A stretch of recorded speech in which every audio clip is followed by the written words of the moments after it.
All right, well, good day, everyone. Welcome to the second round of Geography 870 capstone presentations. We had a good set of interesting topics last night, and I'm looking forward to hearing another interesting set today. So everyone will have 15 minutes to present, and then a couple minutes for question and answers. When you get a question from someone in the chat window, please make sure to read the question so the question gets recorded. The recording doesn't pick up the chat window, so you can do that. That would be great. So first up is Claire. So if you want to go ahead and start sharing your screen, Claire, we'll get things rolling. Sure thing. All right, just to confirm, can you see my screen? We can now, so go ahead and start your presentation. Great. All right, thank you so much. So, hi everyone. I'm really excited to share my project with you guys. So I'll get started. So my project is called Mitigating the Inevitable: Delaware's Nutrient Reductions in the Face of Climate Change. But first, a little bit about me. I'm an environmental science. I graduated from the University of Delaware in 2017 before pursuing my master's with Penn State. I previously worked at Delaware DNRAC, that's the Department of Natural Resources and Environmental Control, as an environmental planner and scientist, and I managed their nutrient reduction data towards meeting Chesapeake Bay reduction goals, which I'll get into a little later. But right now, I'm actually an active duty Air Force spouse, so we're currently stationed in Germany, where I am working as a hazmat inspector on base. So a little bit different, but just to give you guys some relevance to why I'm studying Delaware, I did work there for 6 years, and I went to school there. So I'm just gonna tell you a little bit about my project. So hold on, let me just hide the participant list so I can see. Great. So the overall question that I wanted to answer with this project was, how well has Delaware mitigated the impacts of climate change by looking at their nutrient reduction values in the face of the amount of rainfall that has fallen during the study period? And rainfall was what I was using to represent climate change in this study. So why did I feel like this was important? There's a huge federal focus on nutrient reductions, especially as it pertains to Chesapeake Bay watershed. Climate change is felt throughout this region, but since Delaware is a really unique state, it's pretty low-lying, there's not a lot of elevation change, and they're coastal, so they get a lot of wind and rain and storm impacts. I'm sure you guys have heard about hurricanes in the last 10 years that have impacted this region, and they're getting more frequent. So climate change definitely plays a huge role here. But I'm trying to prove by using this rainfall data with implemented best management practices and nutrient reduction values and all that, to prove that they are actually meeting and offsetting climate change impacts and reducing or limiting the amount of nutrients that are going into the bay from Delaware land. So the previous research into this topic have been on a much larger scale than Delaware, and if they have been done in Delaware, it's either been for the inland bays or for the Delaware estuary, which are two other very important water bodies that Delaware contributes to, but not a lot of research has been done on the Chesapeake Bay watershed portion because it doesn't actually, we don't actually abut the Chesapeake Bay, so it kind of gets a little bit forgotten about. The Chesapeake Bay Program Office, which is a subportion of the Environmental Protection Agency, the EPA, has a lot of focus on the bay as a whole. So there's a ton of research that goes into there, and especially for Maryland and Virginia, who have large portions of their coastline that do touch the bay. And there's been a lot of research with climate change and how it impacts nutrient runoff, and especially in this region, again, pertaining to the Chesapeake Bay region, and how best management, I'm so sorry, and how best management practices have responded to this increased rainfall.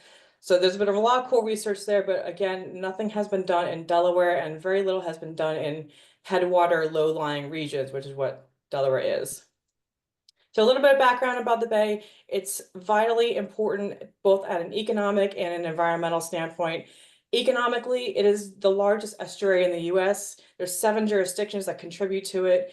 There's tons of recreation. Fisheries rely heavily on it. And if any of you guys eat seafood, blue crab oysters. Those are two very big industries here. And I have a little image here showing the number of large tributaries that contribute to this estuary. For Delaware specifically, the Choptank River is one of them, and then the Nanticoke, which actually is not labeled here, but if you can see my cursor, it's this one down here. It's vitally important. And then here, I'm going to talk about the environmental importance. So we have the blue crab. I apologize, that image is a little fuzzier than it was earlier. It's one of the most iconic species here.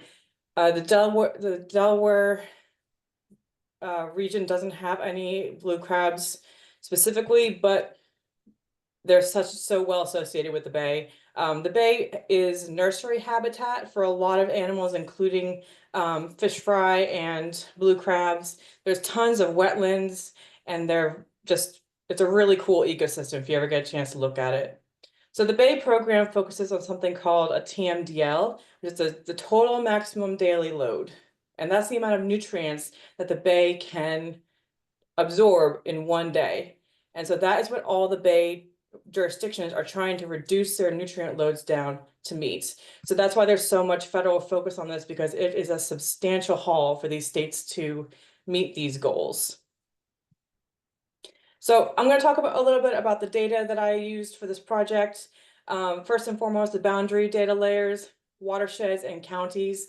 Delaware is a small state. It only has 3 counties, which made it a little bit easier to sort things. And then the HUC 10 watersheds. The watersheds you see on this slide in the green are at the HUC 10 level, which just means how fine these watersheds are. Like the HUC 12 watershed are much smaller. HUC 4 watersheds are huge. So that's just to give you an idea of the scale that I was doing this on. And I did that because a lot of the BMP implementation data, BMPs are best management practices that I had for this project.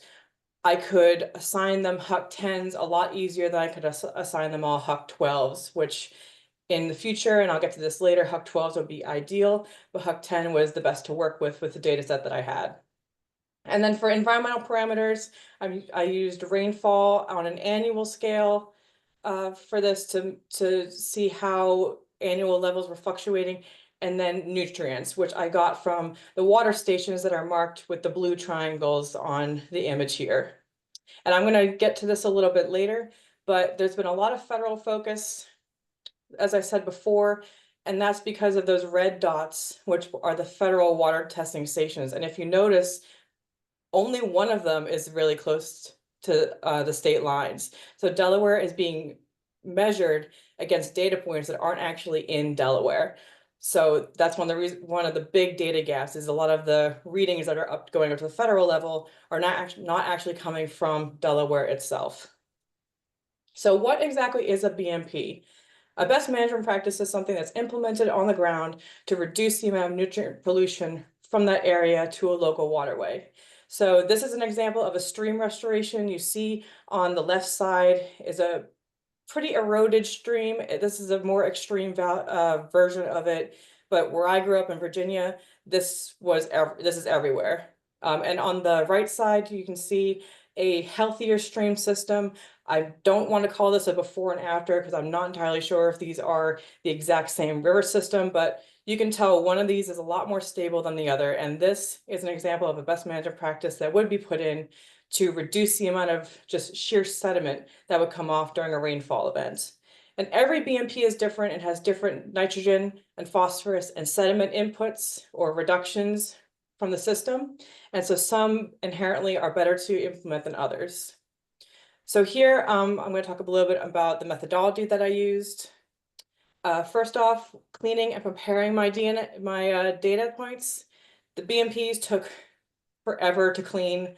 Nutrient and rainfall data, I just had to get into workable formats, namely on an annual, and then I had to go through the different stations and make sure they would all work. One of the biggest limitations I had was the rainfall and nutrient data from the stations. They weren't consistent over the 10-year period, so I had to really assess which stations I was going to use.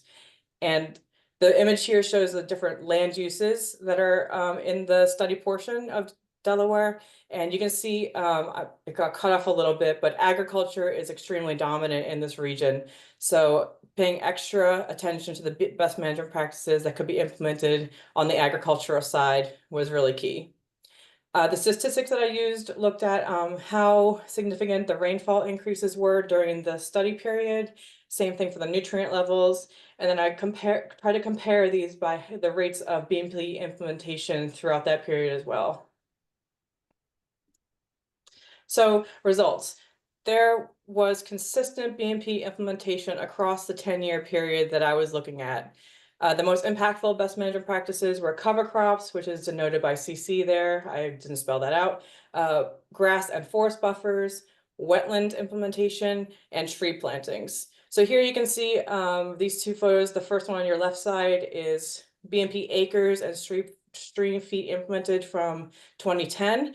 And on your right is acres from 2020 and stream feet from 2020 as well. You can see over the 10-year period, the scales have increased substantially, and the amount of differences in the different hucks has also changed. So you can see some hucks are prioritized over others, and by hucks, I mean watersheds. And it's just really cool to see how they flowed over time. And it's been really great to see that Delaware has been really good at consistently implementing every single year. And here you can see the steady rise in total implemented acres with, and it's pretty even across the years, which was great to see. Rainfall was definitely cool to really prove that climate change from this parameter was really making an impact. It was statistically significant over the course of the 10 years, the rise in rainfall. And you can see from 2010 to 2020, the average annual rainfall increased by more than 20 inches per year, which I think is a little crazy. And then for nutrients, this is an example of the nitrogen. The nutrient runoff on an annual scale remained pretty constant, which was actually encouraging to see. I was really happy to see that they weren't just taking off with all the excess rain and everything, and I'll talk about that in a second. But this is just for nitrogen. Phosphorus, I didn't put that here, it wasn't as variable. It was really, really constant, and sediment was about the same. So in conclusion, has Delaware mitigated climate change impacts? I believe that they have, because you can see over time that implementation has steadily risen, and so has all the rainfall. And you would think in such a low-lying state that it would just sweep nutrients and sediment off the landscape into ditches and waterways and everything. But Delaware has remained really consistent in targeting areas that have more or less, they're more impactful to put nutrient reduction measures down, like around the tributaries. There's been significant efforts to put best management practices in those regions to really limit the amount of tributaries that are exposed. So I think when looking at nutrient runoff, the rainfall throughout the period, and the best management practices that have been put in place, Delaware truly is holding the line, and they're doing pretty well, in spite of the fact that on the federal scale, they may not be doing quite nearly as well as they are at the state scale level. So in the future, if I get to work more on this, and I really, really think that I should, I want to have a better understanding of climate change factors, not just rainfall. Wind shear is a huge factor. Temperatures, water temperature plays a huge role in the environment. And I also want to know if there's more detailed rainfall and nutrient data out there. The state stations were not the best sources I found out for this project, and I know for sure there's other NGOs and agencies that do more specific readings, like before and after storms. I know that there's certain NGOs that do take those measurements. There's stations run by private institutions that will take nutrient readings every 15 minutes, every half an hour, not once or twice a year. So definitely would be great to get my hands on that kind of data as well, not just what's publicly available. And then the best management practice data set is always improving.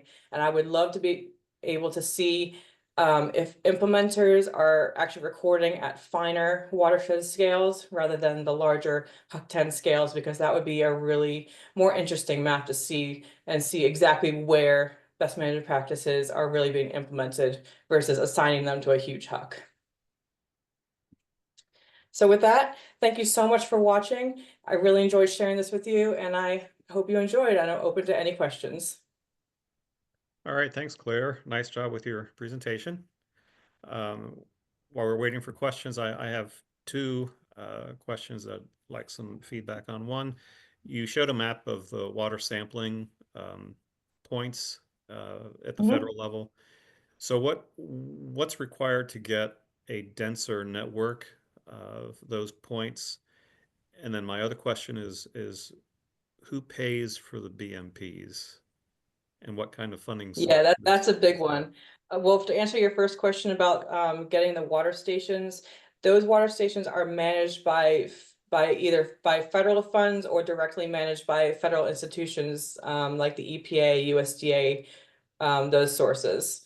To get a water testing station up to that level, that's something I would have to look into. I'm not sure what the criteria would be to elevate it from just a state station to contributing to the federal water quality network.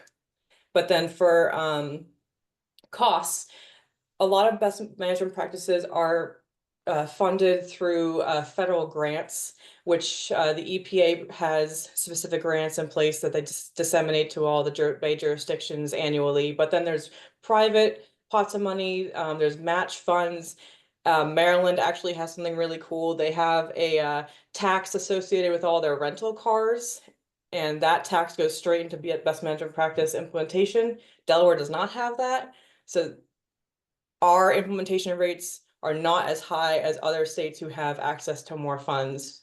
One of the numbers I saw was it costs like $5,000 to do 1 acre of best BMPs, give or take, depending on the best management practice. It depends on what you're putting in, but that really starts to add up if you're doing permanent, cumulative, stays there for 15 years kind of best management practices.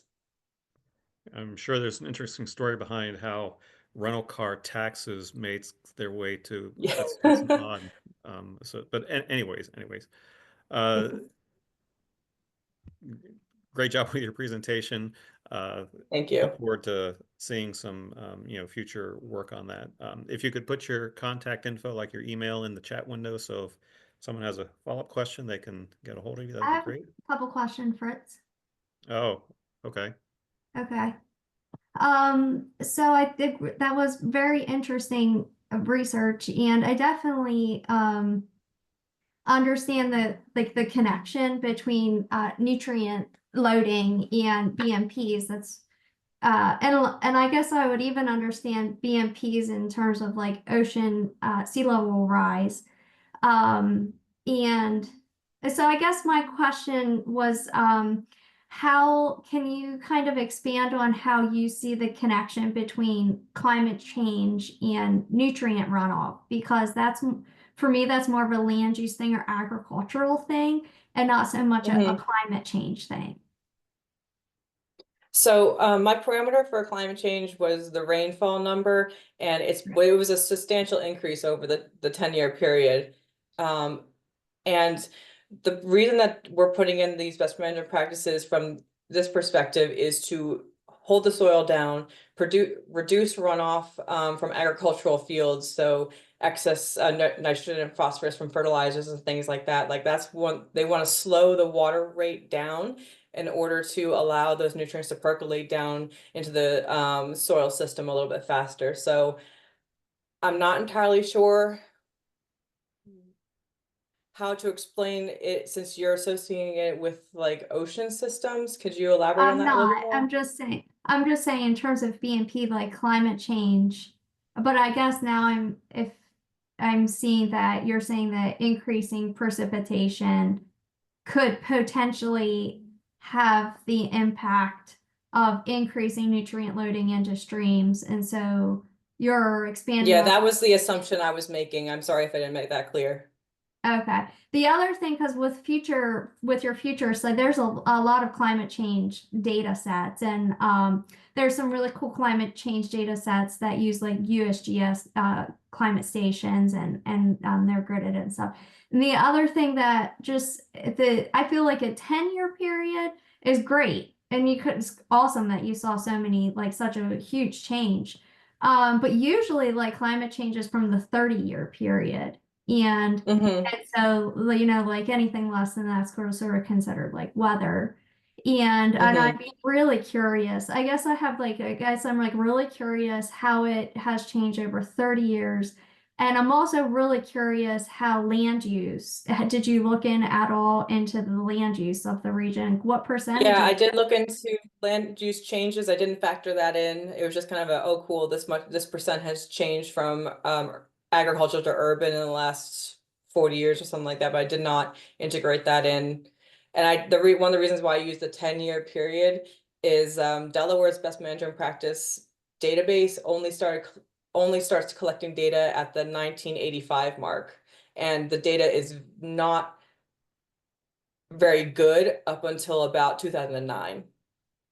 So Gotcha. that's why I use that portion of that data set, because that's the best of the BMP implementation data set that I had. It's getting better every day. The tracking tools are getting better. So maybe by now I got this data set back in 2022. It's probably gotten better since then. Cool. All right. When I left my position, we were going through and really beaten down doors trying to get better data. So hopefully my people who replaced me have continued that.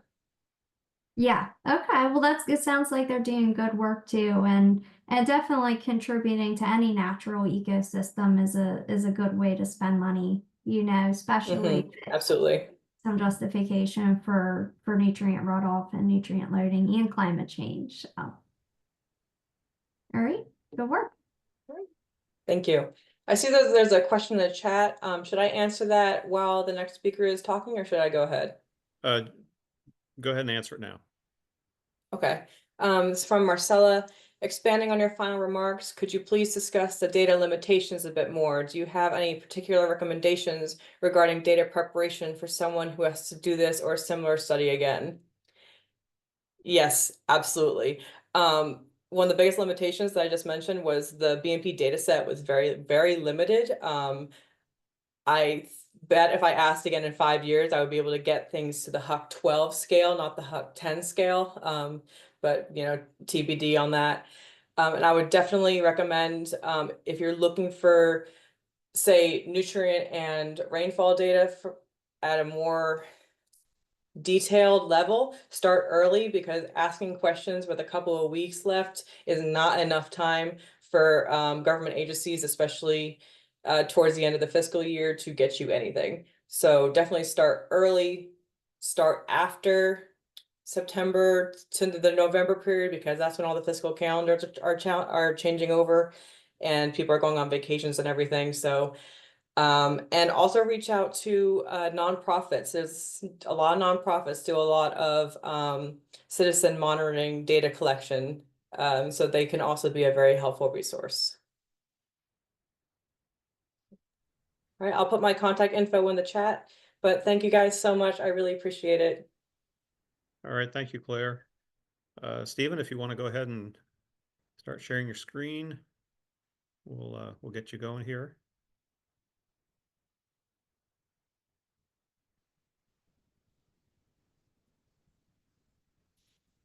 All right, looks like your screen is good. All right, you guys see the screen? And All we right, can hear you fine. So whenever you're ready, you can begin. all right. All right. Hi, everyone. Thanks so much for thanks so much for coming to attend the presentation. Excited to share with you my project, a spatial analysis of existing emergency shelters for socially vulnerable populations in Harris County, Texas. First, a little bit about me. I'm active duty Air Force. I've been in about 14 years now. My background is I'm a weapons system officer on B-52s, Currently deployed to the Middle East, so really hoping that my connectivity stays strong through this presentation. But yeah, let's get going. All right, for the project overview, in 2017,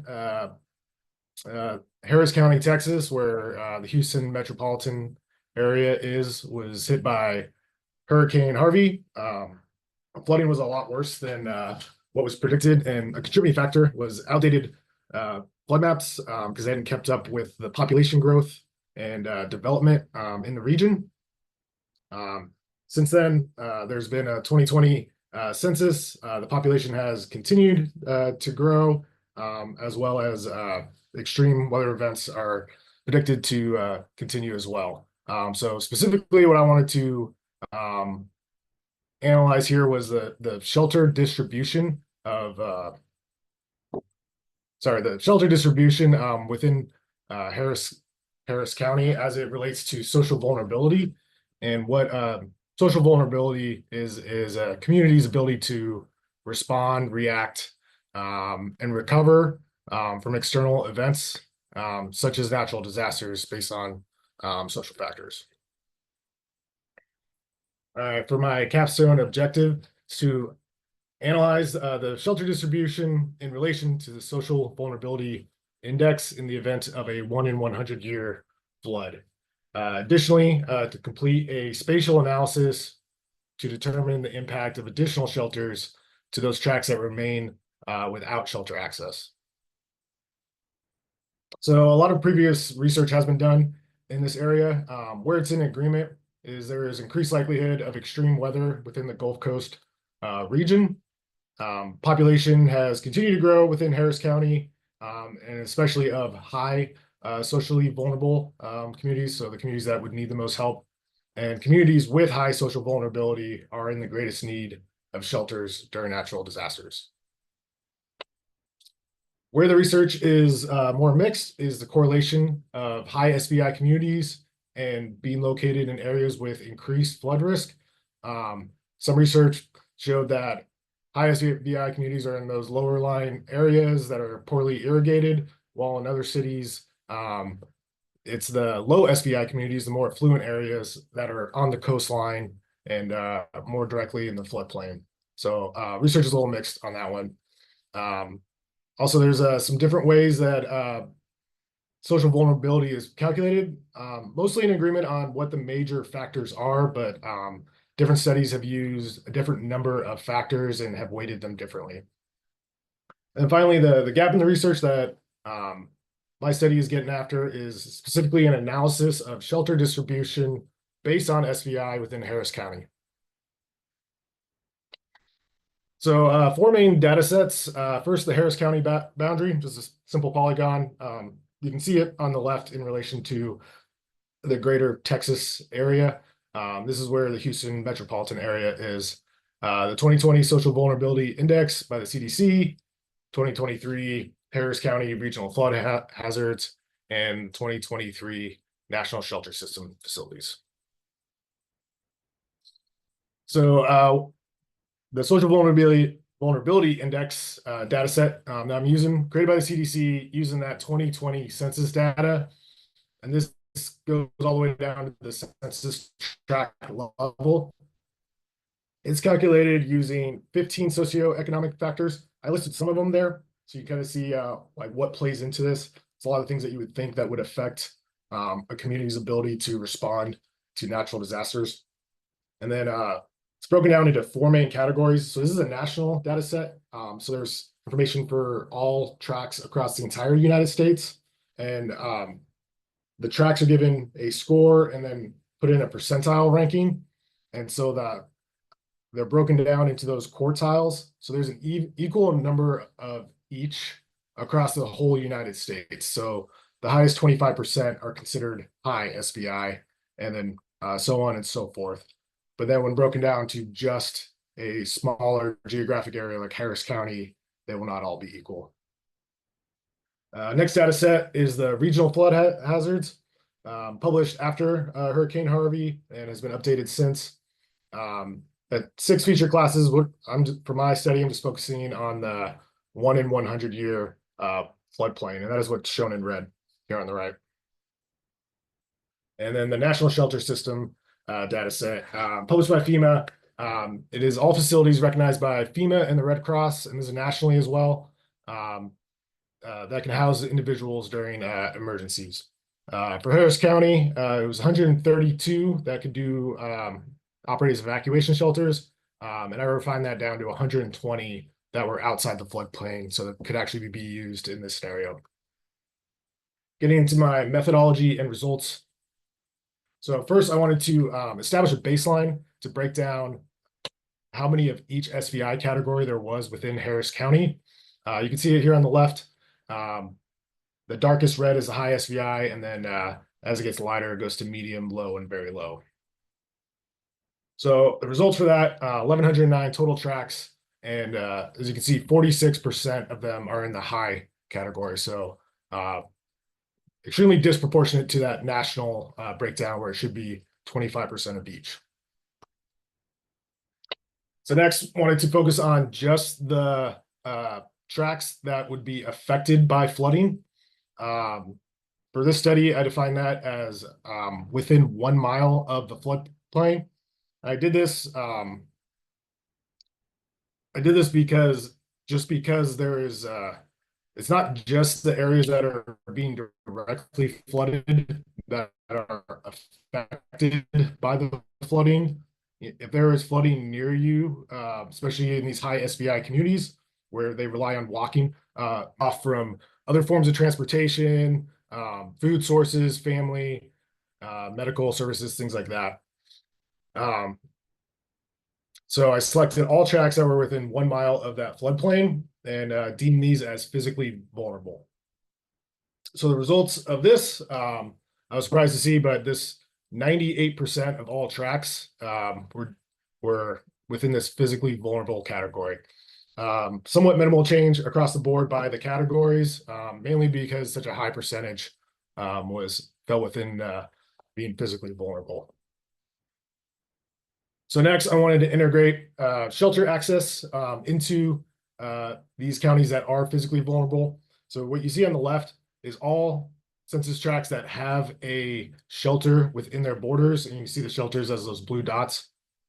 So using select by location, I selected all the tracts with shelter sites within them, and I deemed these as fully accessible. And then now comparing that to those physically vulnerable percentages, I could see that high SVI goes from a makeup of 46% of the physically vulnerable tracts to now they make up 54% of the tracts with a shelter in them.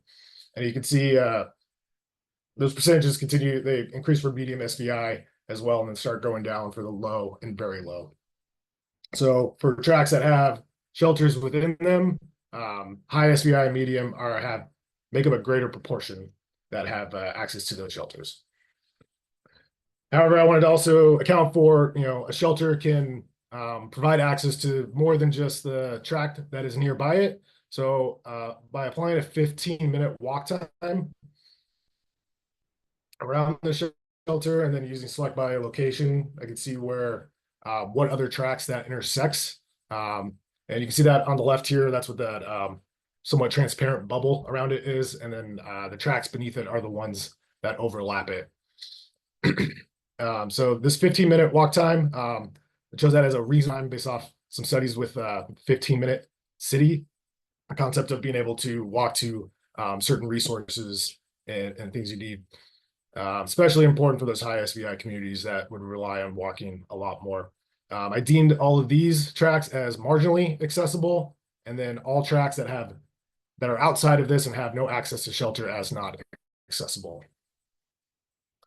So looking at those results compared to the physically vulnerable, high SVI still sees an increase from 46 to 40, upwards of 49% for marginally accessible.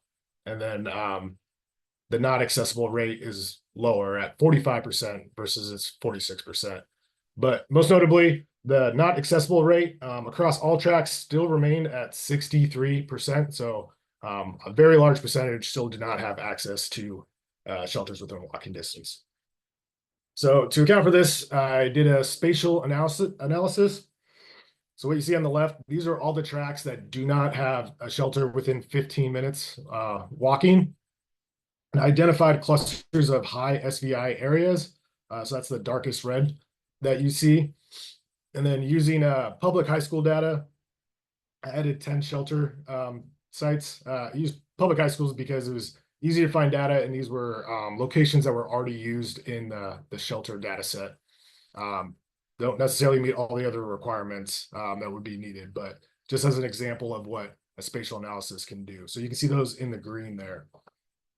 And then comparing those percentages, so the not accessible tracks for the existing sites, 63%, that now drops with those 10 additional sites to 57.9. And then especially for the high SVI areas, since that's where I focus them, saw a 10% drop there. And then slightly more modest drops across the board, and then no change, still very low. So important takeaways for this, Harris County has a significant makeup of high SVI communities at 46% compared to across the nation, it would be 25. 98% of tracks are within 1 mile of a 1 in 100 year floodplain. To answer my capstone question, high and medium SVI tracks have greater access to shelters compared to both their baseline and physically vulnerable proportions, while the low and very low have less access. So this is showing that SVI is being taken into account, and there is equitable access. However, the majority of tracks still remain without shelter within walking distance at 63%. And then using that spatial analysis, I can really help to improve access. In my example, at 5 tracks per site. Thank you so much for your time. I will pause here for any questions and stop sharing my screen. All right, Stephen, thanks a lot for your great presentation. Do we have any questions? Yes. Yes. Stephen, very great presentation, great work. I have 2 questions for you. If you could talk a bit more about why did you decide to focus on Harris County? Well, I actually started this project in your class a couple semesters ago. But the reason I chose Harris County is I had done a somewhat similar project that I don't even know if it was based off real data in another course in Florida. And I wanted to choose another metro area, and I was very intrigued by the, I guess the idea that like it would make sense that areas with high SVI would be like in the most likely to flood areas, like when you think of Hurricane Katrina in New Orleans, but that like that necessarily isn't true. And then are shelters located like not allocated correctly? Are they like located in areas that would be more affected by flooding and not necessarily the areas that are would need the most help as they are affected by nearby flooding? So Harris County, I kind of just picked it because of Hurricane Harvey. I have no connection to it whatsoever, but it was just an interesting case study to pick out and choose. And I really appreciate you taking this census tract level resolution for this analysis. Most of the studies in social vulnerability are at county level. So the other question I have is regarding, so you are using SVI data that was already created for you, right? It's not that you calculate the index. So based on that, my question is how did you feel after using that data? Because there are the other different approach that is the methodology proposed by Kutler that you have in your literature, that it's a different approach to the one from the CDC. So my question is, because actually with another student in the class, we were comparing SOBI, like the Kutler approach, and when we ran the model at county level for Texas, and then we ran for the whole US, the results are going to be different, like the census tract that are going to be identified as Yeah. high or very high are going to be different. So did you feel that this SBI was more consistent, or how was your impression working with this type of approach? I mainly chose SBI because it was down at that census tract level, and that was like the smallest unit of measure I could find that data at, and it just had a lot of details to it. One of the problems I did run into is the census tracts are not uniform in size, so some of my methodology doesn't really equate. It could just barely overlap the flood area or barely overlap, and it accounts for like more than I want it to necessarily, but I wasn't quite able to figure out a better way to like keep it all in a consistent format. Like many of the census tracts are pretty similar in size as you're more inner city, but as you go out more to the suburbs and rural areas, they get very, very large, and it kind of does throw off some of those, some of the data on that end. Thank you. All right. Any other questions? Yes, I have a question. Yep. Hey, Stephen, I noticed that you made I'm sorry, I'm losing the words, a map of flood vulnerability based on how far the districts were from the 1 year, not 1 year, the 100-year flood zone. I was wondering if you had considered using a DEM to enhance that analysis at all, to give you a better idea of how the water would flow. No, because like to me, the floodplain, at least the way I understood it, the floodplain already accounted for that. What I was trying to account for more was like your neighborhood isn't flooded, but now you are cut off from certain critical resources like transportation that is like within a mile of you. So even though like what I was trying to get at was like those areas that are being overlooked because they are not flooded, but they still need help because nearby there is flooding and they rely on those resources. Okay, I see what you're saying. Okay. All right. Thanks again, Stephen, for your Yep. presentation. Great job. If you could put your email in the chat window, that'd be great.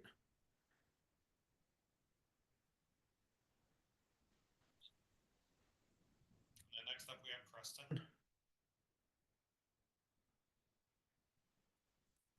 And as soon as Stephen can stop sharing his screen, we'll move forward.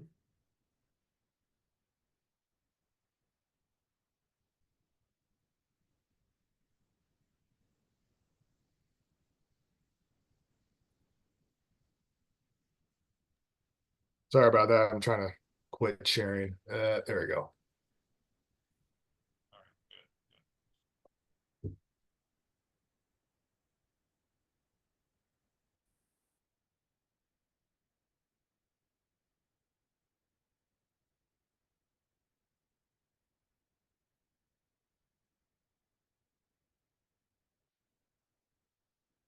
Preston, if you want to start sharing.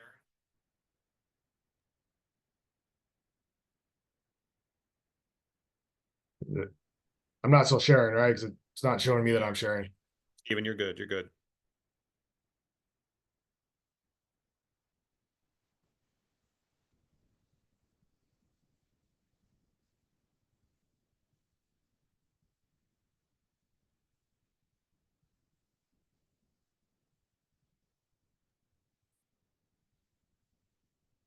Preston, we're not seeing anything yet. Are we ready to continue?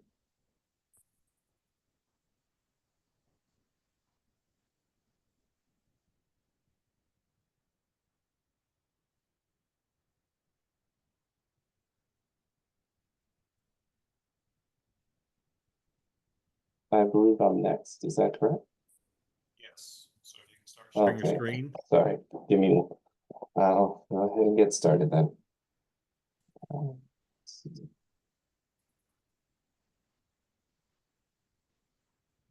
I need to rearrange my screen a little bit.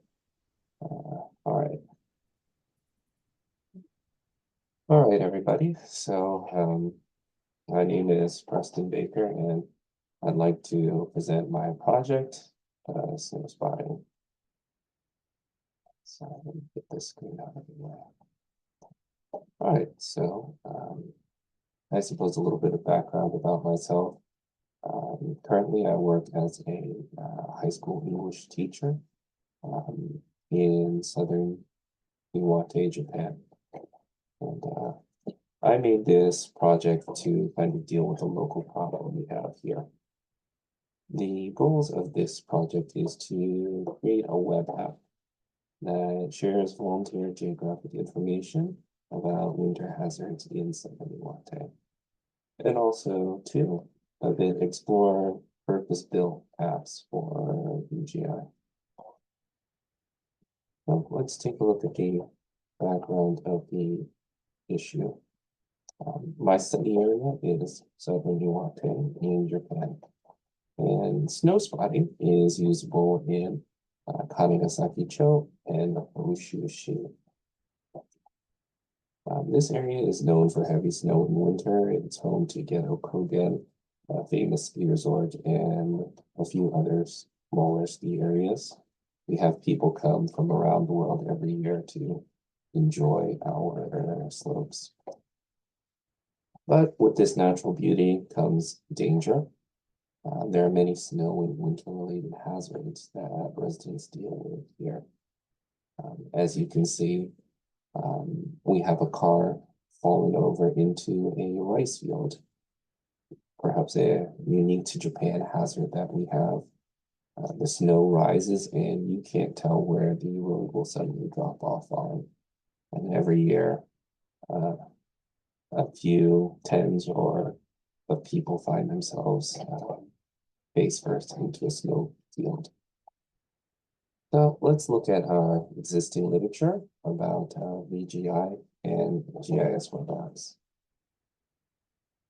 So based on studies by Billy Hayworth, Lugenhauer, and Oki, Clark, Forehead, and Perez in 2016, 2018, and 2019, respectively, there are many benefits to using VGI.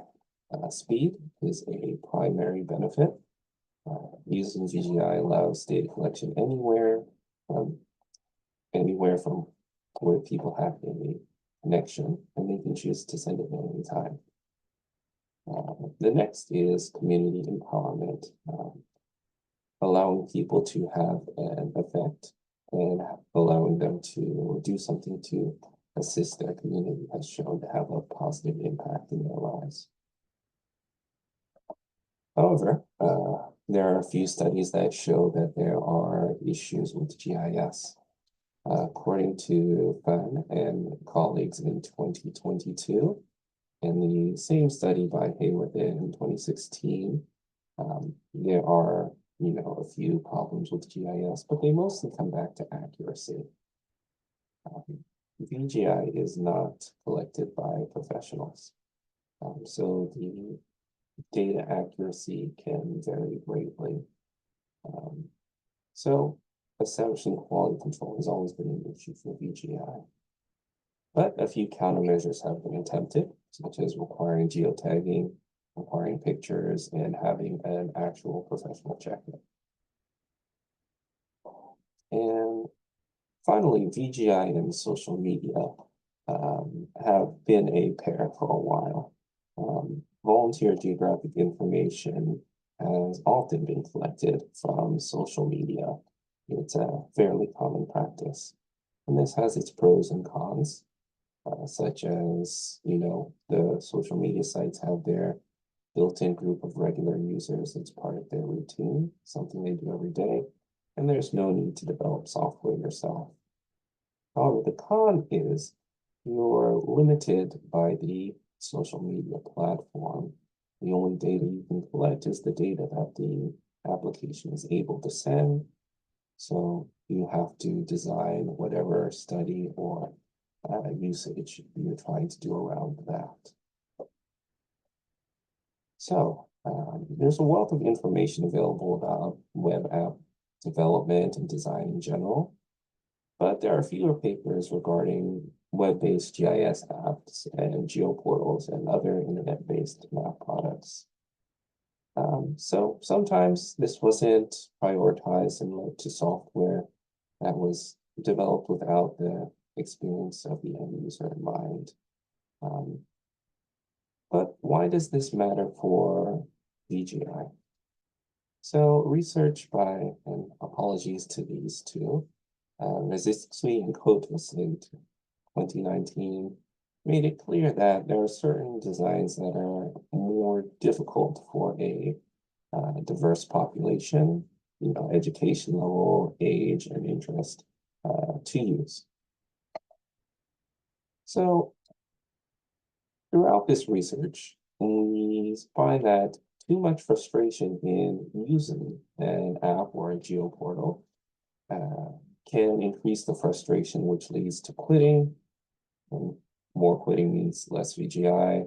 Less VGI makes the app or geoportal or website less useful. So let's take a look at the methods and data I used to create the snow spotting app. My two data sources that I received from a different place were the base map and the road data. I received these from the National Transport Ministry of Japan, and specifically the Geospatial Information Authority of Japan. The hazard, boundary, and test data was all generated from the base map and the transportation data. As far as app design goes, I'd like everybody to take a moment to think about ArcMap, if you're familiar with that. And remember using a piece of software that was very powerful, but not really designed to be user-friendly. It was all function and very little attention paid to form. So I don't think I'll surprise anyone by saying that how we feel about something can affect how we use it and how often. So to that end, snow spotting utilized user-centered design. User-centered design is an iterative process. In each phase, the designer focuses on the users and their needs. So again, why would we do this for a web app? And how does this impact it? Some inputs in user interfaces are more difficult than others. It leads to quitting. And easy and pleasant to use software has more repeat users, more reports, more VGI. So in order to do user-centered design, we first have to decide our stakeholders. For snow spotting, the stakeholders are the study area residents and frequent visitors and commuters to Kanagasaki-cho and Oshushu. The first point of contact with our stakeholders before any design was done was an informal survey, and this was done in English or Japanese, whichever the person felt more comfortable with. After that, the second contact after an initial prototype was made was card sorting. This is a process in which people group cards with ideas or functions written on them into groups that make sense for them. And the last point of contact in the process was a written survey. This was done online via Google Forms with a few questions to fill out. All right. Moving on, the tools used to create snow spotting. I looked at a few different types of software packages, and after evaluating their ease of use, data collected, and the price, survey 1, 2, 3 from Esri was the best decision, winning 2 out of the 3 categories. Let's take a look at the results. All right. So first, the informal survey. This was the first opportunity to get the feedback from our stakeholders. Surprisingly, a third of people surveyed never checked the weather or driving conditions during winter. And of the people who do check, TV weather reports were the most common source of information, followed then by internet, various websites, and then using their smartphone to check. Most survey takers had also never submitted any sort of VGI through any sort of app, be it Google Maps or Apple Maps or Waze. And the reason for that was mostly due to either low interest or not knowing how to do it. Only one survey taker had actually submitted VGI previously. But the final standout response was that everyone thought a report should be able to be completed in less than 1 minute. And this desire for speed and ease of use is what changed the initial prototype from a two-part app with a web page and a reporting page separately into a single-page web application. After a second prototype was built, the card sort activity took place. Two patterns emerged during this activity. Categorical organization in which hazards were grouped by type, snow-related hazards, ice-related hazards, and what have you, and app functions in their own separate area. The other pattern that appeared was temporal organization, such as the duration of the hazard, long, medium, or short, and then app functions being their own category. The results from the final survey, the written survey, were also quite interesting. There was an unexpected division between the reception of the Japanese and English speakers. Japanese rated the reporting as taking 3 minutes to finish as opposed to the English speakers 1. And the English usability averaged at a 4.4 out of 5, whereas the Japanese usability averaged a 3. So with the results from the user feedback done, let's take a look at what the app actually looks like. So this is our final prototype for the mobile version. We have a map and the report section at the bottom of the screen with options to zoom. The tablet is similar. It has the legend in the upper top right corner. And finally, the desktop prototype with the report screen to the side and the map taking up the majority of the screen. All right, a short discussion. I know I'm running out of time, so I'll make this very brief. The goal of this project was to create a web-based application that creates and shares VGI. Initial support was high, but eventually it waned because it interrupted people's routine. It really needed to be a low friction experience. And let's see, cutting that. So user-centered design takes a lot of time and effort, but the insights were worth it. It completely changed the course of development for snow spotting. And for further possible research, I think more research should be done into multilingual or multicultural design.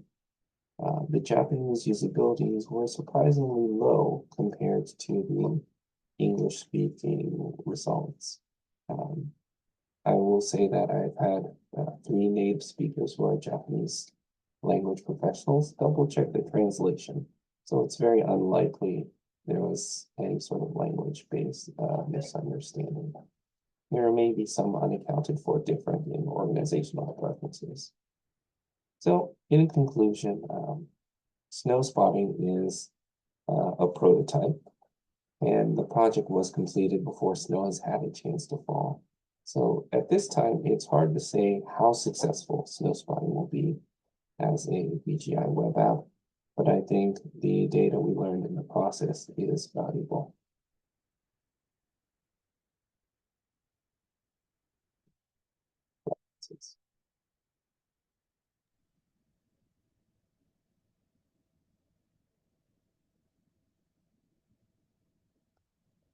All right, thanks, Preston. Great presentation.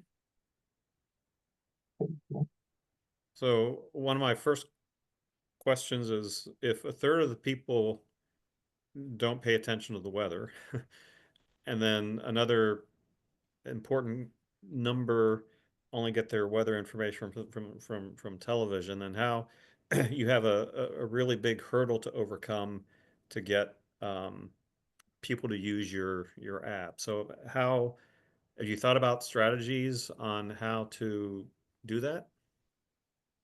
Actually, I have. Recently, my town, Kanigasaki-cho, we have a new mayor. Snow removal and road safety is actually part of his platform.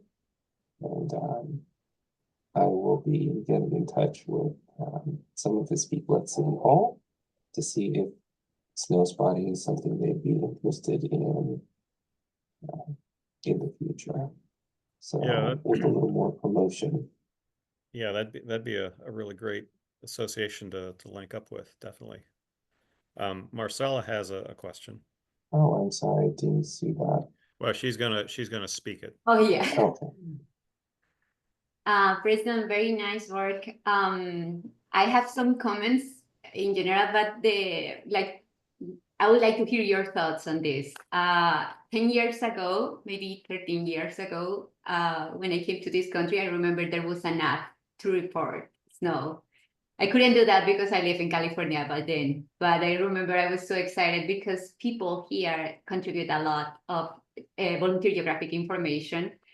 But there are two programs, big programs from the National Weather Service. They call Weather Spotters.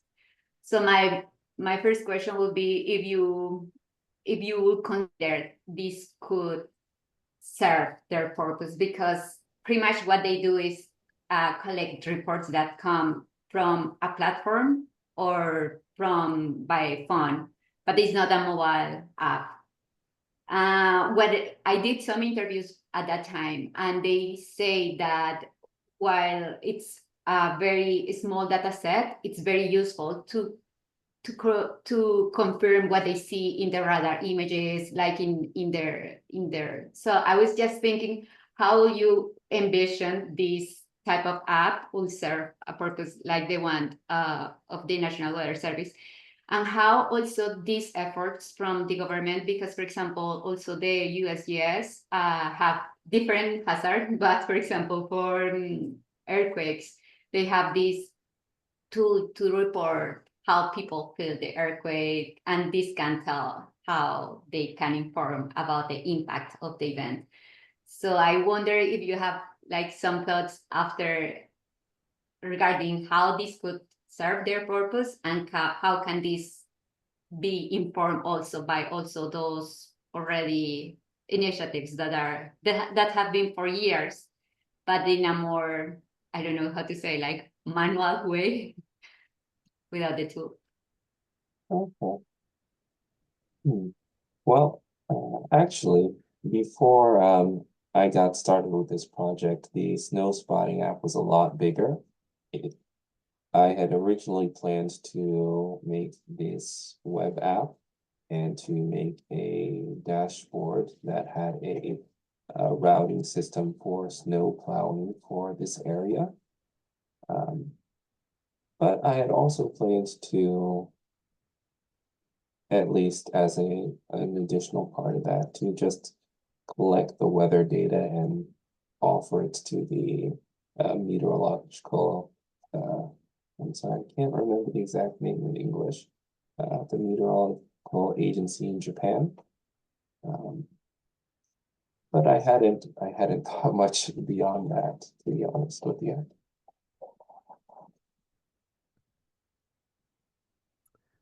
All right, Preston, thanks again for your presentation. If you could put your contact info in the chat window in case someone wants to follow up with you later, that'd be great. Yeah, of And course. if you would stop sharing your screen so we can get Mark to get up here and give his presentation, that'd be appreciated.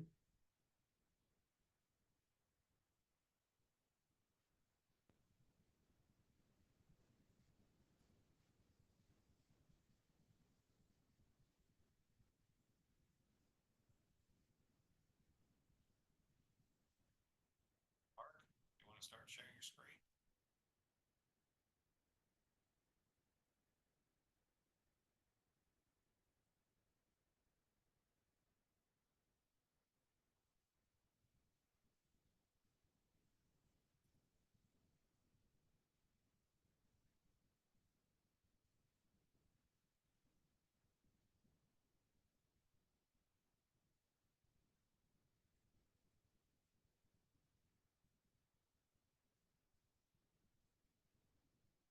anything yet, Mark?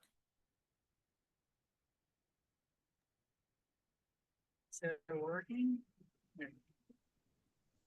Oops.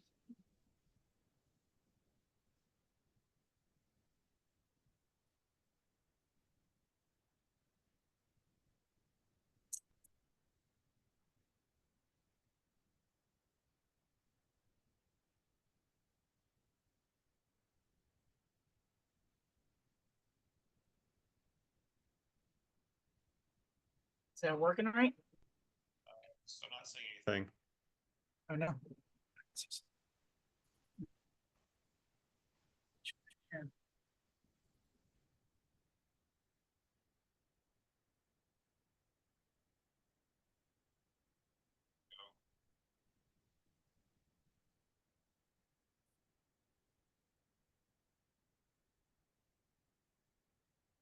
Yeah, right. Yep, we see your screen, so you can go ahead whenever you're ready. Okay, great. Let me back here. All right. Hello. Thanks for joining me today. My name is Mark Hodge. Just a little bit about me. I'm not working in the GIS field currently. I work as a postal employee, and I work at a distribution center, um, uh, processing mail in the evening. So that's what I'm doing right now. Hopefully, I'll be working in the GIS field in the near future. So right now, we're going to look at, we're going to talk a little bit about fungus and mushrooms. More specifically, I want to lead us to discussing habitat suitability analysis for black morel mushrooms in California. Well, let's go ahead and look at the introduction and the table of contents here. I want to discuss what mushrooms are, why they're important to me, and why they're important to us as a whole. Then I want to look at black morel specifically, why I chose that in California, and then look at the projects and goals and objectives, and discuss the literature and research afterwards. And then we're going to look at the methods and data and the habitat suitability information, and then look at the results and the conclusion ultimately. So what are fungi and what are mushrooms? Fungi are their own, they're their own kingdom. They're not plants nor animals. Mycology is the study of fungi. Mushrooms are not vegetables, so they're not plants. Their genetic makeup is actually more closer related to animals than they are to plants. Mushrooms are the reproductive structures of fungi. There's an estimated 5 million fungal species thought to be on the earth. We currently know of 20,000 varieties of mushrooms today, roughly, and we are continuing to discover more annually. The world's largest single living organism isn't the blue whale. It's actually a fungus that resides in the Oregon Blue Mountains, and it continues to grow every year. Currently, it's 3.7 square miles roughly, and it's estimated to weigh about 35,000 tons.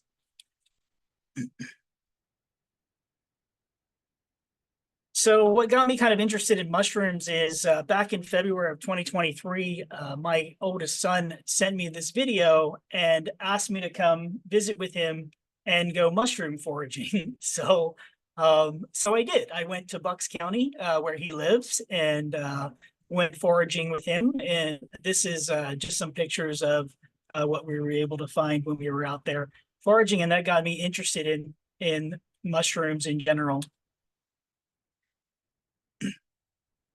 So why are they important to you? Mushrooms are used in many cultures as a natural medicine. They're used as antibiotics and anti-cancer properties, and they have high cholesterol fighting agents as well. They're linked to anti-tumor and anti-inflammatory and antioxidant health benefits. They're also healthy in fat content, and they're actually considered a superfood. They have nutrients that include the support for your immune system, selenium and protein and fibers in them as well. We're actually seeing an increase in mushrooms being used to replace meat products now that we're kind of leaning more toward vegetarian type diets. So mushroom products are also the mycelium, which is actually the thread-like substance that is like the root system for fungi. They're actually being used to create different products, building materials, and everything from coffins to building material. And that's they've labeled that. It's actually called a mycotecture. And NASA is even considering using fungi as a building material for space deployable lunar habitats. They are a key component of decomposition. So basically they remove all the waste and stuff from the forest floor. Without those, it would just be littered with dead things. Also, there are some mushroom species and they share a symbiotic relationship with specific trees, and that is called ectomycorrhizal. This is basically where there's elements, supporting elements that are exchanged between the two species.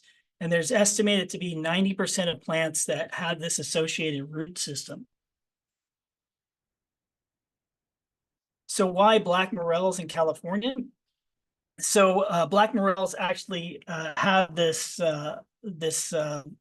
this interaction with certain type of trees. They have that mutual symbiotic relationship, and that involves exchanging like nutrients and water through their root system. As you can see in the top right picture there, basically what happens is it expands the root system of the tree, and it allows water and nutrients to enter the tree, and then through photosynthesis, the tree provides nutrients for the mushrooms. Recently, scientists and mycologists have postulated if we could potentially use mushrooms to identify the health of forest, and this is something that's key for us right now because looking at that chart down there, that's from the International Union for Conservation. This is from this year. This is the red list that they put out that's indicates the threatened species, and the trees are actually identified as 1 in 3 of them being, that's 38%, falling on the threatened species list and vulnerable to extinction. So if we can do any kind of conservation efforts because of climate change and stuff, it's essential that we look at that. So that's one of the main reasons I'm looking at the black morels. Also, they are a highly desired forageable mushroom. They have an elusive nature, so foragers really search for them. They're they really are desired by foraging mushroom foragers. Also, cultures have used them for medicinal purposes in their cultures, and they are a delicacy that rival truffle mushrooms. They have a distinct nutty taste and a meaty texture to them. So also, just going back here, also 10 of 100 morel species are identified in California. So that's why I'm looking at, one of the main reasons I'm looking at California to identify morel mushrooms there. Also, California has, it's a expansive mountain range and large forest there. Additionally, they have diverse climate and elevation.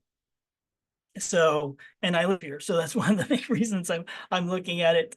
But the goal and objective here is to provide habitat suitability for a specific species of mushroom in a specific region. It's basically for conservation efforts, but also for over foraging concerns. So if they need to do some kind of conservation or put additional rules out whenever the foraging period of time happens, then states can do that, specifically California in this case. Also, it's to explore having a better understanding of the habitat of morel mushrooms for future, and then creating a standard variable so I could use that. You could potentially use the model for other mushroom species. So looking at the literature, mushrooms have been studied since the 1800s. There's thousands of books, works out concerning fungi and mushrooms. Mostly the focus that I've looked at, that I've seen, is on taxonomy and characteristics, but it's basically about like what mushrooms look like and how to avoid certain types of mushrooms and what you're looking at when you're going foraging for them. So characteristics like that. But when it comes to habitat suitability, specifically where they're located and the surrounding variables concerning where to specifically look for mushrooms, there's not a lot of that information out there. It's more based on, like I was talking about with taxonomy, and also like on nutritional value and preparing and cooking those mushrooms. There was a article that was put out by David Pills and a group of his associates who worked for the USDA Forestry Service in 2007. And he really harped on trying to identify the habitat suitability for morel mushrooms in the specific Northwest region. But again, it seems like it's moved further into other areas of the and also recently there was farming and cultivation information about how to cultivate mushrooms. Unfortunately, with these with the morel type, these type of mushrooms who have this ectomycorrhizal relationship with trees, it's difficult for them to be to farm them, because they're hard to cultivate because they have that relationship with the trees. So unless you have a large forest or something to cultivate them in, it's hard to do. So we're looking at the habitat suitability analysis, like I was just talking about. This is a statistical method where you have a suitable region for growth of a specific species. In this case, it's the black morels. We're identifying the environment for them to best be habitated in. And we create a weighted analysis of that information and create your variables and map and analyze that information. And then you determine which of those variables is more important than the other one. Basically, in what kind of ordered importance they should be valued. So in order to do this analysis, there was some preparation work in place here. I used ArcGIS and the analytical tools that are available for that. The majority of that was using the reclassification and raster calculator to create those layers. Also using a buffer for the major roads that were in the California area, because obviously you can't grow mushrooms on roads. And then using the projected coordinate system, the NOD 1983 California Alpers, as opposed to UTM, because California is so vast that it stretches across 2 UTM zones. These are the variables that was selected after doing the research and looking at the other analysis. One of the main weighted variable was, of course, the forest type. That would be the affiliated trees that are associated with the black morels. We put that at 30%. Then the soil temperature, elevation, precipitation at 20, and the rivers soil type and rivers at 10, and then soil type and slope at 5%. So this is just another look at the variables and the overlay analysis that was conducted. As you see here, the elevation on the left is basically we're just gleaning out the information that doesn't pertain to the morels and keeping the information or the areas that would be a good fit for growth of morels. In this case, additionally, we want to use between the March to June timeframe. This is the timeframe when morels would be consistently cropping up during the warm, moisture-rich time of the year. And then the results of this is I was able to come up with 25 hotspots. They're 10-mile radial hotspots in the regions where morels would likely grow. In the Klamath Mountain region of the Northwest there, and then the northeast region would be the Cascade and Butte Mountain areas there near Mount Shasta and just east of the city of Chico. And then along the western ridge of the Sierra Nevada mountain range, running the span of central California. Of course, in the Sacramento Valley area and San Joaquin Valley area, the elevation is too low, and then plus they're not getting enough precipitation in that space. So no mushrooms would be able, the black morels would be able to grow in that space. Additionally, the Southern California area only has a couple areas where their the black morels would be viable, and that's in the Angeles forest region and the what's the other space? Oh, sorry.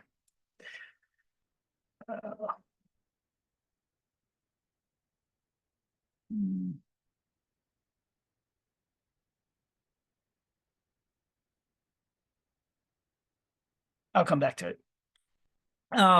So here's the 10. This is just a look at the 25 identified hotspots I was able to find. This is the XY coordinates affiliated with those and the names I created for them associated with the region that they're in.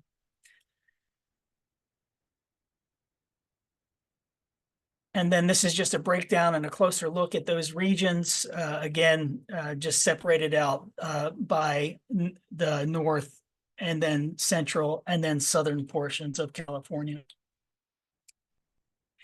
And the conclusion here is that the best areas for black morels are the northwest and northeast regions and the western edge of the Sierra Nevada mountain range. Again, the valleys there wouldn't have any morels viable in that space.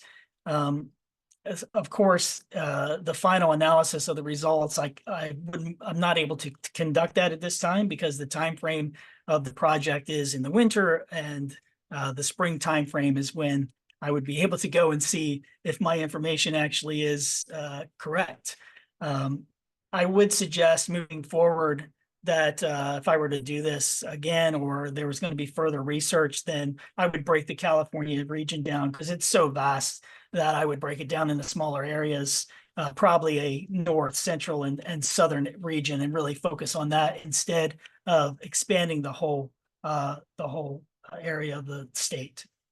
I will say that based on what I've created here, however, that the variables could be created into a model that could be used for other species in the future of mushrooms and tweaked a little bit depending upon the variables that would be associated with it, like different forest types for different kind of morels or different other mushrooms. And then I will just one more comment about the precipitation levels. There's a fluctuation variable with that. Just because we are subject to drought here. The last one lasted about 7 years. And then we have a kind of an up and down factor for the precipitation level based on the year. So that would be minimal morels based on the years when there's drought in that case. And that concludes my presentation. Thank you very much for attending. I appreciate it. Are there any questions? All right, Mark, thanks. Great presentation. Thank you. Does anyone have a question they'd like to ask Mark?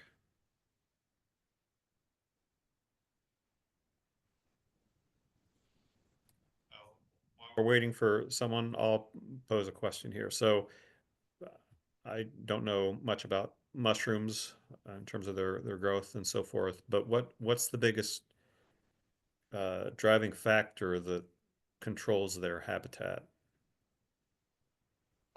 So, I mean, for the morels, it would have to be because of that relationship with the trees. It really has. It's probably the trees more than anything. And any kind of mushroom like that, like I know chanterelles and I think porcinos. There's a few types of mushrooms specifically that have this relationship, and they're going to be associated with that tree type. So.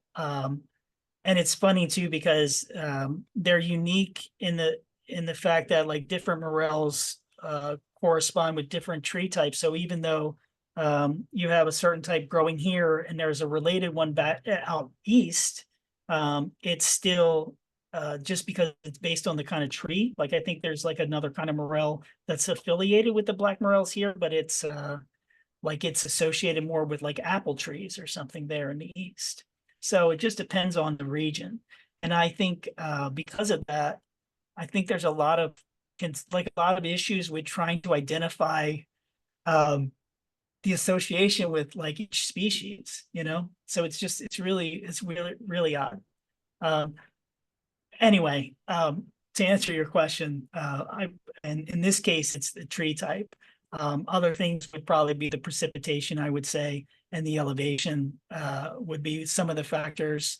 And then, of course, the soil type seems to be a key thing for certain types of them as well.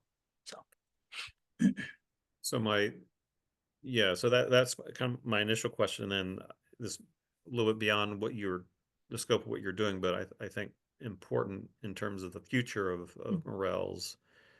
You know, how does climate change impact the tree type and its survivability? And then, of course, that obviously impacts the survivability and distribution of the morel type. yeah, it's certainly a concern like moving forward. And I guess if you could identify like an issue with one, there's just like with bird species or something that flock to a certain kind of tree or something, you like could identify this issue with the other species, right? And then it's just a matter of conservation efforts trying to ensure that we don't lose those things, you know? Yeah. So, yeah. So does anyone have a question for Mark? I can ask another question. Mark, can you, like, we have talked about a lot about data limitations, not just with you, but with other students. But when you say, like, in future, I appreciate you sharing your thoughts about what we should do next. Like, if you say that you will change the study area, right? You will reduce that. Do you think that we will get better spatial resolution if we reduce the study area? We will get better data. Did you identify other data sources that you will consider if the study area was different? I think I think the consolidation into a certain region might help in the aspects of like forestry services and stuff like that, you know, where like I'm trying to serve, where I'm looking at all of California, for instance, like, you know, each portion of the state has their own GIS like website and stuff, right? They have their own information that they maintain. And so when I'm looking at it and trying to map the data or get the data sets, I have to look almost nationally in a sense or look statewide. And it's hard to gather that information because it's honestly not specific enough, I guess, you know? So that makes it difficult. And then, of course, the scale of it, you know, when you're looking at a map and trying to justify the scale of the radial scale of something and how to so like I'm looking at those 10-mile rate. It's actually a 20 mile, like in diameter, it's 20 miles. So like, I mean, that's a tough amount of space to cover for a person within a weekend, you know, let alone, you know, a day or something. So when I'm looking at that space, I'm like, wow, you know, that's something I would rather be more focused into a region, like an area, and be able to identify smaller portions, right? Where people can kind of search like for the species. So I don't know, does that answer the question, I guess? Yes, thank you. Yeah. All right. Any other questions for Mark?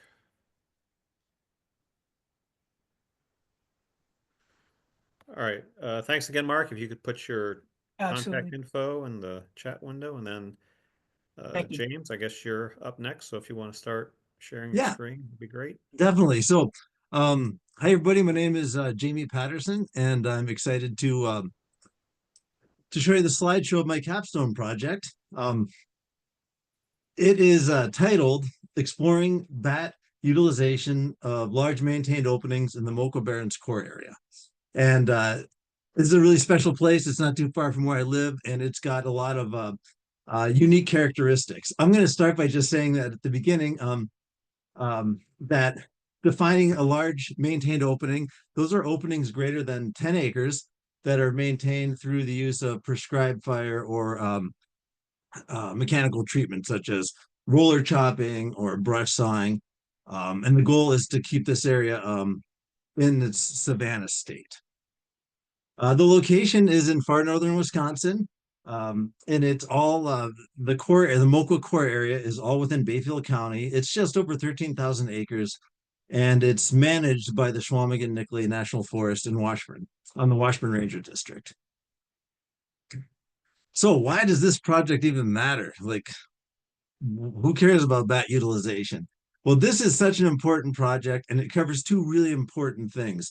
The first is the Moco Barrens itself. The Barrens, a European settlement, there was about 2.3 million acres of barrens in Wisconsin. Today, there's only 1% of that, so it's somewhere around 20,000 acres.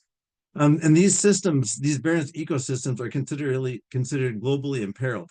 There is a variety of unique niche species that thrive in these barren ecosystems. They're typically well-drained, typically dry areas. And then there's certain bird species such as Kirtland warblers that are also threatened, that are that really do well. And in a way, their needs, like Kirtland's warbler, they need really dense areas of certain jack pine of certain ages, which is different than certain plants we're managing for out in the barren. So there's all these just competing species for this small little piece of ground. And one of those species, of course, is the bats. We have 7 species of bats in Wisconsin as well, in northern Wisconsin, and those species are suffering. They suffered from habitat loss and white nose syndrome. So both of those have really impacted these species. And I want to make it clear that we're not managing the Moco Barrens for bat species because the Barrens itself is globally imperiled. We're managing it for and bats have other places that they can thrive. The management plan for the Moco Barrens is really focused on maintaining that savanna-like landscape. So this is really, this slide always makes me really happy. These are the 7 bat species that we could find in Bayfield County. We have the northern long-eared bat, which is actually threatened. I'm sorry, it's the endangered one. And we got the little brown and the tricolored bat. Those are both threatened. And then we've got the big brown, the eastern red, the hoary, and the silver-haired. And these are just species of concern in the state of Wisconsin. So our hope is that we'll be able to get some evidence that these are out there in our landscape. So the project to investigate where and which bat species are using these large maintained openings. Well, we have 2 objectives with this. The first objective is to use object-based image assessment to classify landscape features that may affect how and which bat species utilize the unique system. And the second objective is to deploy the acoustic detectors to record the presence and species of bats. And this is, the picture is just kind of a sample of one of the landscape types. This was done shortly after a prescribed burn. You could kind of see the charring of the ground. So there's been a lot of research related to bats and how they use openings. Typically, the research has been conducted in areas that were where there was like a harvest activities like timber sales or prescribed burning. And that research wasn't focused on permanently maintained openings. So those openings, like after a timber sale, you might have you'd have regeneration happening, and over a 10-15 year period you'd watch it go from from grasses all the way to seedlings to small trees and shrubs. And there's been a lot of studies done on that and looking at the effects of timber sales and bats. And generally that research shows that these bats really do use those temporary openings quite a bit. But I wasn't able to come across any research related to large permanently maintained openings. And this truthfully was a question that a wildlife biologist asked me about when I started this JF program. And so there's a lack of research there that I'm hoping to contribute to over a few years. There's some also notable research that really helped me. There was some research that discussed clutter and the impacts of how bats choose their how bats utilize an opening based on the clutter. And what clutter refers to in this sense is like, if you look at that photo, you can see the different ages or different sizes of jack pine. And then there's some smaller shrubs out there. Well, clutter is referred to anything a bat would have to move around or go over in a flight path. That would be deemed as clutter. And so, for instance, if you're going down a road, which bats like to use, sun bats like to use roads, and there's a stop sign, that stop sign would be clutter. Another way we would describe it, I work for the Forest Service, and I've been working there for a long time. We would refer to this as forest structure, but biologists refer to this as clutter. So I also learned some of the habitat selection factors that bats like to some of the habitat selection models that are common for bats, such as forest structure, streams, and recent vegetation management activities, such as prescribed burning or logging. So there was a lot of useful information out there, but like I said, there's a gap in large permanent openings. So for the data and the methods for the object-based image assessment, I was really fortunate to be able to acquire this QL1 LiDAR that was acquired in 2022, and I was able to access it in 2023. So I had this really rich point cloud data set. You can see in the upper left, that's viewing the point cloud from the Entwine USGS platform. Then I brought it into ArcPro using the LAS data sets, and you can see all those little green dots. Those are all the points. And fun fact, there's 4 billion points in my 13,000 acre, well, just over 13,000 acre study area. And then this is the sensor, and I had to throw this in here because Professor Sharma would want to see what sensor was used to collect this data. But it was just great data, and it was really good timing to have it so recent.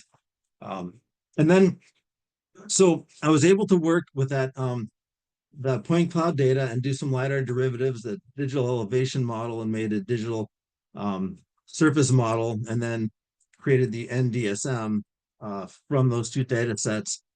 And basically that NDSM that you see there in the middle, that's giving me the heights, kind of like a canopy height model, but it's got more than just canopy in there. There's some large antennas, there's some power lines, and a couple of buildings, and then there were a couple of trucks that were identified. But for the most part, this area there's not a lot of development in there.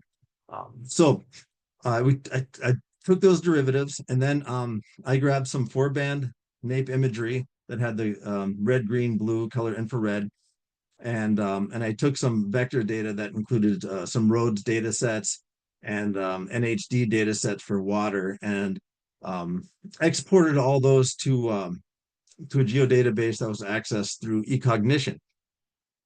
And through eCognition, if you're unfamiliar with it, it's a really cool program. And basically it fused all those data sets together. And you can see the big picture on the right. That is the segmentations that were just the features that were the objects that were segmented out of all that merged data, all that fused data. There are 38 million segmentations that were created from that. And it took a long time until I got access to a supercomputer, which was really exciting. And then I was able to do this overnight. There was a lot of, if you've ever worked with the eCognition, it's this balance between the tightest scale and how much memory you're going to use to process this. So I found I got it to a really tight scale. And then I started, once it was segmented, I started writing the rule set to classify it. And so I would take things such as for standing dead, I would take, it would be anything over 8 feet that had a NDVI of less than 0, meaning it didn't have any chlorophyll and it wasn't biological. That would go to the standing dead category. And And likewise, if it had certain RG, red, green, blue values and positive, above zero NDVI value, it was going into one of the biological categories that I'll show you in a second.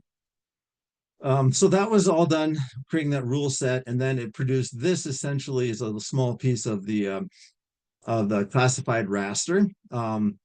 And then up here was that's the screen I used to for my rule set. So the product was this classified raster, and the classified raster is really important because this was going to tell us where we can put our transects, because we needed to make sure that we're going to put these transects that will extend up to 1,000 feet into an opening. There is some there is some thought that most bat species will not go 1,000 feet into openings very routinely. They'll find out areas where there's their trees and close forest, and they'll, depending on the different bat species that have different wingspans, they will stay. Some will hunt and forage closer to the close forest. So we wanted to actually see if that was the case. So the wildlife biologists made these categories, and that's what we classified the entire Moco Barrens for. And then we'll be able to use this to locate our transects and to do some analysis on the structure or the clutter within the areas of our acoustic detectors. So the transects, the next step was to locate the transects. They're 1,000 feet long by 200 feet wide, and within 300 feet, one recorder has to be within 300 feet of the close forest. And then the detectors were spaced every 250 feet going out into the opening. On the right, that's the big like cutout view of the actual Moco Barrens, and roughly where that where that antenna is, that is where we started our transect. In the lower left here, those are the 4 collectors, recorders, I should say. And you can see that darker green, that's like a closed canopy. There's a lot of trees in there. And then you can see a little bit of blue, and that's the water. So this site for our first transect it had everything we knew that bats liked: water and closed canopy. And so this is where we started. By we, I'm talking about, I should clarify, I worked with the wildlife biologist and my daughter who's going to school in Madison for wildlife ecology. So the data methods used for recording and analyzing the bat data and identifying the bat data. We used 4 Titley Ranger field recorders, 4 ultrasonic omnidirectional microphones secured to 10-foot tall pole and deployed for 10 consecutive days from late August to September 1st. And then we use Kaleidoscope software to post-process the data collected from the recorders. This I just put in here because I like looking at this. It helps me visualize maybe what a bat would see with clutter. I know that's probably not realistic, but this is the 3D scenes in Arc Pro, just looking at the raw point cloud data.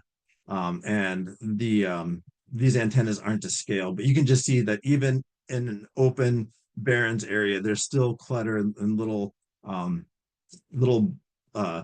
shrubs and stuff all over the place. So for the analysis, we talked about the analysis of the core area and why that was important. We also did a spatial analysis within 30-meter and 100-meter of each of the recorders. The 30-meter buffer was chosen because that's about how far those omnidirectional microphones can pick up echolocation calls. But some of the bats can actually be picked up at 75 meters away. So we chose to do 30 and 100 because we thought that it would be really interesting to see. We'd have more data about the structure and the clutter around each of the recorders.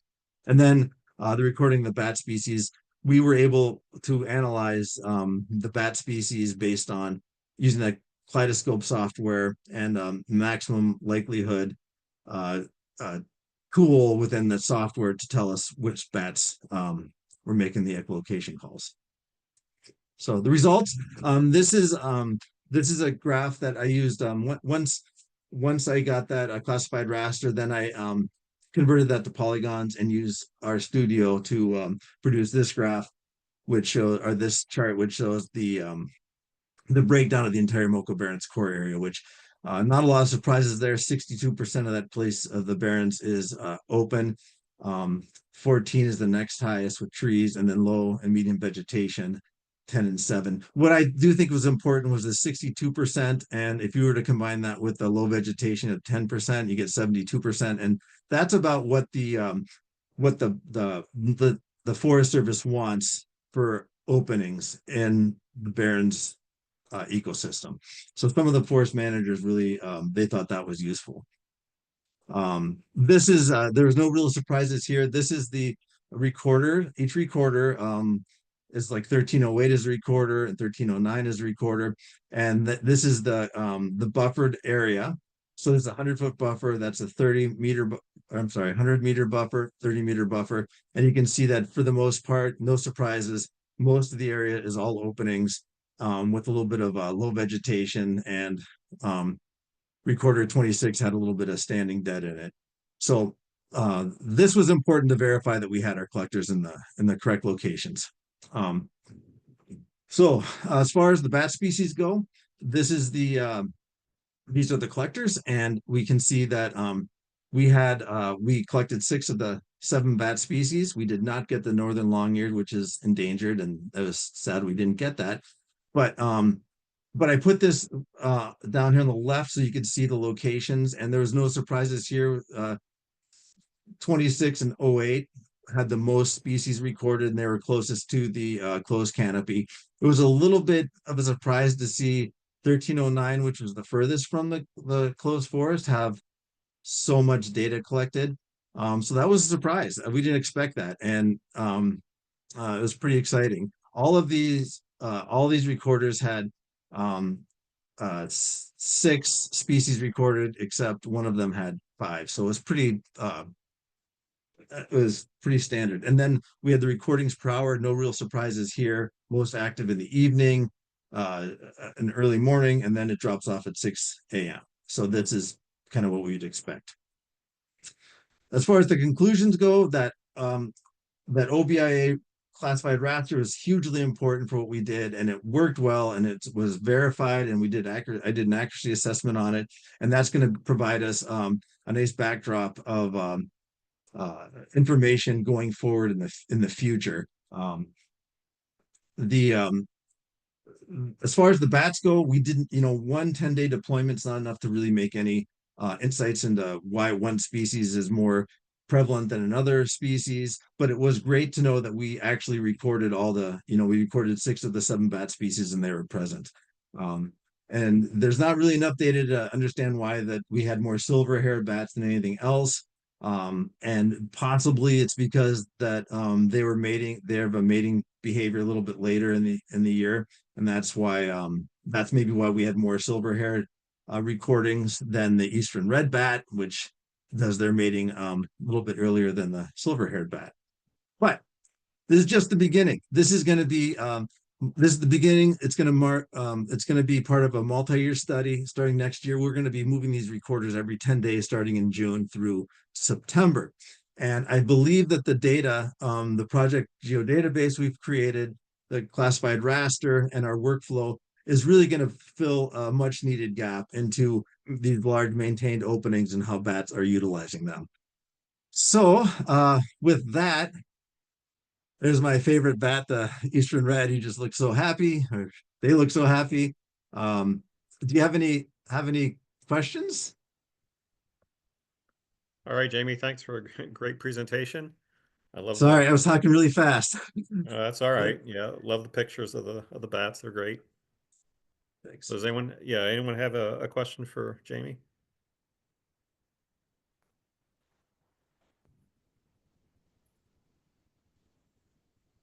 While we're waiting, I'll jump in here and ask a question. So I think the acoustic detectors are really cool to use. What kinds of setup challenges, like learning curves, were involved with that kind of technology? It was very scary, to be honest with you, because I had not used those before, and we had just received them, and there wasn't a lot of I hadn't really have any mentors to set those up.